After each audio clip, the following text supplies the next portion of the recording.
很多人都想不到南瓜里加2个鸡蛋能做出这么好吃的美食，出锅都抢着吃。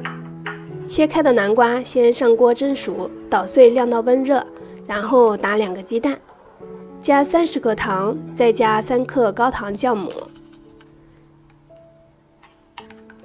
搅拌均匀，然后加300克面粉，用筷子搅拌成这样的面糊。再盖上保鲜膜，密封发酵至2倍大。这是发酵好的面糊。再用筷子搅拌排气，让它的体积恢复到没有发酵前的大小。小碗里先刷油，把面糊倒进来，再放上点红枣，放在蒸锅发酵15到20分钟，体积明显变大就可以。冷水上锅，开大火蒸20分钟，关火再焖5分钟，防止回缩，松软又有弹性。